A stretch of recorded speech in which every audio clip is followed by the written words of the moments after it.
Hello, everyone. Welcome back to Tenian's Corner for another after-hours screen chat or a screen talk. With me, as always, is Tenian. I'm Dan. Today, we're going to talk about a Christmas movie. We thought since we're heading into Christmas in July, and you may be feeling nostalgic for the cold weather if you're living in a very hot climate like I am. We decided we'd take a trip down memory lane and revisit one of our favorite Christmas films called Scrooged. This is a film directed by Richard Donner, starring Bill Murray. This film is special to us and to me for a number of reasons. Number one, it's one of my favorite Bill Murray films. I think it's one of the funniest films I remember seeing that was Christmas oriented. It's also my favorite retelling of Charles Dickens' Christmas Carol. Bill Murray plays a cynical television executive who has no love, no hope. He hates people. And so what happens? Well, he's the Scrooge character. So he gets visited by three ghosts, and they're going to take him on the classic Dickensian trip, the It's a Wonderful Life style trip where he hopefully experiences a change of heart. I have special memories of this film because I don't know, like so many of the films we talk about are special to me because we saw them for the first time with our dad. And this film is definitely one that I remember we all really found funny and engaging. Yeah, And we saw it a number of times together. It was one of those films that we found funny enough and engaging enough to revisit. I have a nostalgic attachment to this film because of its association with my childhood or my younger days. But I also think of it as just a really great dark comedy that mines the macabre edge of Dickens' original tale in a way that's pretty unique. yeah, it has that nostalgic appeal, and we watched it as a family holiday movie. But you and I, of course, came to the horror genre very early, and we immediately took to, as you said, those more macabre elements. I love also like the satirical edge of the movie. Like the way it opens is one of my favorite parts, where Bill Murray, the TV exec, he thinks what people want to see, even during the holiday season, is violence and mayhem. That's what they want to consume, and that's what he's offering. Definitely coming off the heels of like RoboCop, because Scrooge came out in 1988, a year after RoboCop. I definitely see the influence of that kind of dark satire. And also, I love Karen Allen too. Like, you don't see her that often, particularly Hmm. now. And she had like kind of her heyday in the 80s, particularly after Raiders of the Lost Ark. So it's always nice to see her. And she has a very kind of natural presence and very earnest. And I thought that was very great for this movie because it is very much a satire, but she brings that earnestness to it, and I think really gives it an element that it would have lacked otherwise if she wasn't in it. Yeah, I mean, you talked about how dark the film is for a Christmas movie. One of the things I really like about it is how dark and ironic it is and how satirical it is, like you were saying.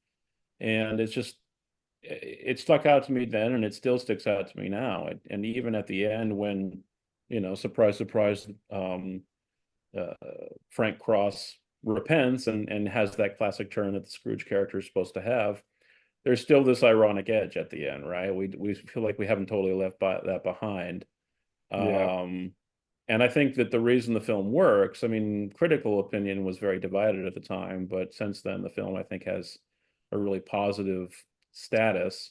Um, but I think that the balance is really sound and really deft. I find the transition at the end to a more sentimental, sincere mode convincing, partly, I think, because Karen Allen does such a good job, but also because of Alfred Woodard's character, the Grace character, his secretary, and we would now call her, an administrative assistant, and then her mute son Calvin. I find that moment very earnest and very touching.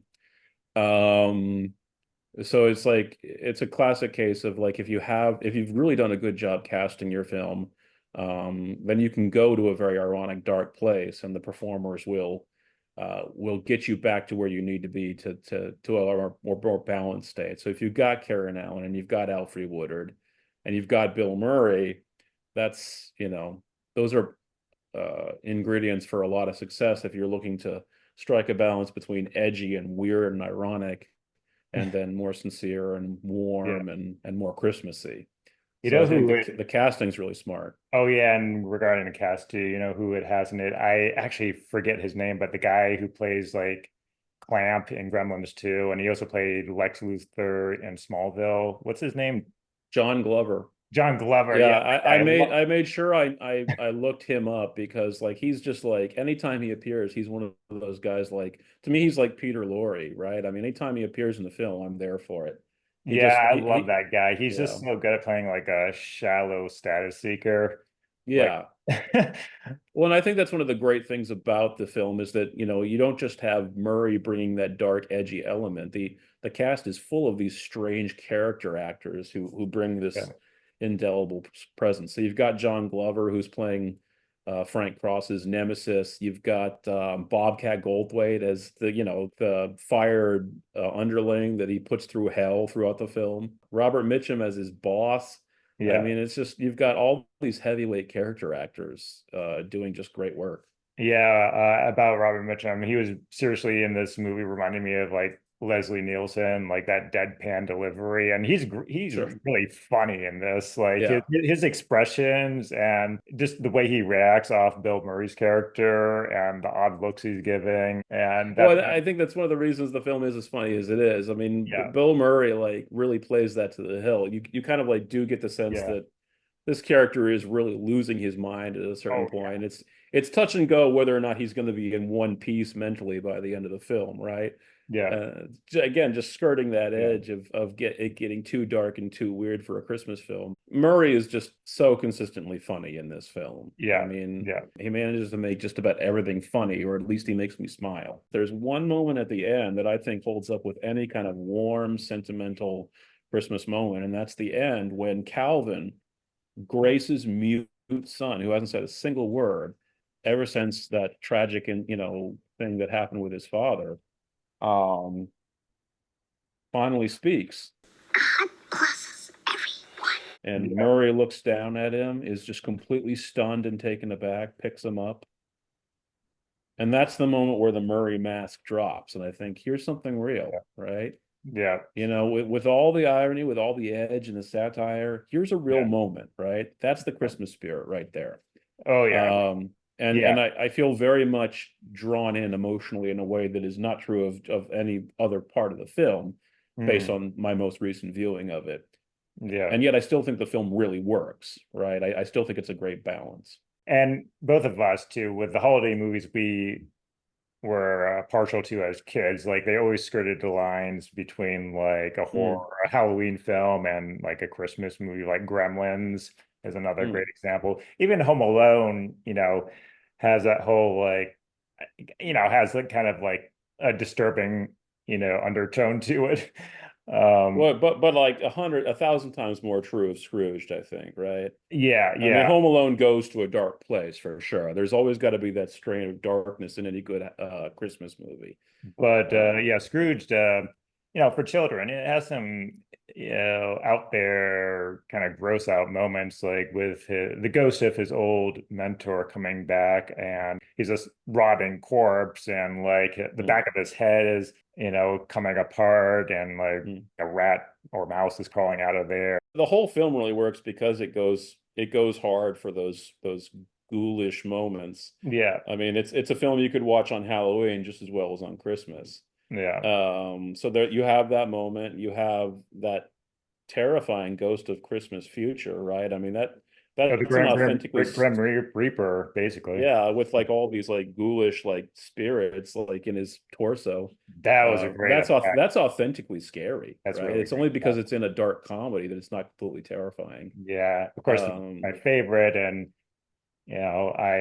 expected it might be your favorite, goes to the Ghost of Christmas Present, played by Carol Kane, who like really turns yeah. the fairy godmother on its head, like slaps, punches, and kicks him to get his attention. At a certain point, you're like, are they just gonna like kill each other? Is that is that where this is going? Like, I mean, it turns into a Three Stooges short. Yeah, yeah, yeah. Um, Don't you and ever it's touch me. I will rip your wings off. Yeah, yeah, Yeah, but like she's totally cutesy and just completely deranged. I mean, she's so deranged. It's so beautiful. yeah. Yeah. But going back to the comedy, I mean, it's just like laugh out loud funny, his dynamic, especially with the Ghost of Christmas Present. Like just the contempt and the hatred she clearly feels for Yeah. him. She just wants to, if she wasn't in the job she was in, she'd probably just murder Yeah. him. And also like one of the funniest kind of in jokes, Christmas in jokes is like when she like, hits him with the toaster, you know? It's like Advertising, right? Yeah, the film is a yeah. great the film is a great send up of advertising culture and the ideology of the television age, right? I Mhm. think that's one of the reasons it sort of creeped people out and had mixed reactions when it first came out, is that like this film is really indicting us as a culture. I think there's a reason you mentioned RoboCop, right? And it's like this film is kind of made in the same vein. It's really kind of like commenting on a major thread of the culture that we're not so proud of. We should talk about the Ghost of Christmas Past too. David Johansen from the New York Dolls, that seminal punk band, plays the Ghost of Christmas Oh, Past. And of course, similar to the other two ghosts, right? He's weird. He's like grungy. He looks like a street person and he's smoking a cigar. He's just oily and sleazy. And so yeah. you've got him. He's the one that's going to try to make, Bill Murray feel all sentimental and sort of like Yeah. repent of his ways. I mean, this guy. Oh, one other, I'm kind of backtracking a little bit. One other element of the film that I found totally real, sort of like the Calvin moment at the end when he speaks, is when Frank is in the sewers with Herman, that homeless guy he saw at Claire's homeless shelter, Yes, he freezes to death. and Yeah. he's frozen to death. Yeah, yeah. Yeah. So it's like the film goes there, right? This is like a hardcore Mhm. reminder of the haves and the have nots. It's like you've got this powerhouse TV executive, you got this multi-billion dollar media conglomerate, and then here's the other guy, right?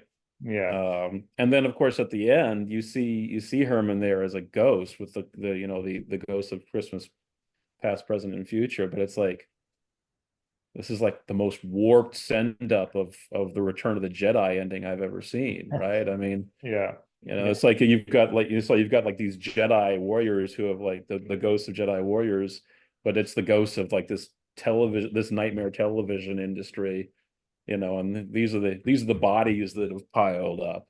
But here they are clapping along with everybody else. Yeah.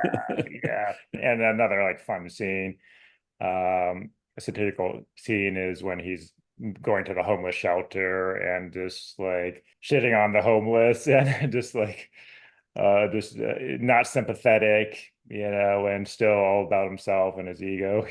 And Murray plays that so well. I mean, Yeah. he's so funny when he's being nasty. He just has that ability to make it funny.